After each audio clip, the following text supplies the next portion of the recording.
Sir ತುಂಬ ಜನ ರಾಜಕಾರಣಿಗಳು ಇನ್ಫ್ಯಾಕ್ಟ್ ಈಗಾಗಲೇ ನಾನು ಬರ್ತಾ ಬ್ಯಾನರ್ಗಳನ್ನು ನೋಡ್ತಾ ಇದ್ದೆ. ಅವ್ರ ಮಕ್ಕಳದ್ದು ಬ್ಯಾನರ್ಸ್ ಎಲ್ಲ ರೆಡಿ ಆಗಿದೆ. ಲೋಕಸಭಾ ಎಲೆಕ್ಷನ್ಗೆ ನಮ್ಮ ಮಕ್ಕಳು ರೆಡಿ ಇದ್ದಾರೆ ಅನ್ನೋ ಥರ. ನಿಮ್ಮ ಮಕ್ಕಳನ್ನ ಯಾಕೆ ಬೆಳೆಸ್ತಾ ಇಲ್ಲ ಅಂತ ಅದ ರೀತಿಯಲ್ಲಿ? ನೋಡಿ, ನಾವು ಒಂದು ಭಾರತೀಯ ಜನತಾ ಪಕ್ಷದ ಮೂಲ ತತ್ವದಲ್ಲಿ ರಾಜಕಾರಣವನ್ನು ಮಾಡಬಾರ್ದು ಅಂತ. ಹೀಗಾಗಿ ನಾನು ಕೂಡ ಆ ಒಂದು ತತ್ವಕ್ಕೆ ಬದ್ಧನಾಗಿದ್ದೀನಿ. ಹೀಗಾಗಿ ನನ್ನ ಮಕ್ಕಳು ರಾಜಕಾರಣದಲ್ಲಿ ಬರ್ತಾರೆ ಅಂತ ನನಗೇನು ಅನ್ಸಲ್ಲ. ಅವಕಾಶ ಸಿಗಲ್ಲ. ಯಾಕೆ ಆಸಕ್ತಿ ಇಲ್ವಾ ನಿಮಗೂ ಕೂಡ ತರಬೇಕು ಅವ್ರನ್ನ?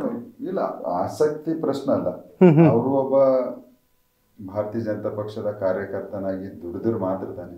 ಕರೆಕ್ಟ್. ಈಗ ಅವ್ರಿಗೆ ಇನ್ನೊಂದು ಕಾರ್ಯಕರ್ತನಾಗಿ ದುಡಿಯುವಂತ ಆಸಕ್ತಿನೇ ಇಲ್ಲ. ನಾನೇನದಕ್ಕೆ ಒತ್ತಾಯ ಮಾಡ್ಲಿಕ್ಕೆ ಹೋಗಲ್ಲ. ಅವ್ರಿಗೆ ಯಾವ್ದು ಇಚ್ಛೆ ಇದೆ ನಾವು ಇಷ್ಟದ ಕ್ಷೇತ್ರದಲ್ಲಿ ಆಯ್ಕೊಂಡು ಅವ್ರ ಬದುಕನ್ನ ಅವರು ಒಳ್ಳೆ ರೀತಿಯಲ್ಲಿ ರೂಪಿಸ್ಕೊಳ್ತಾರೆ. ಅದು ವಿಶ್ವಾಸ.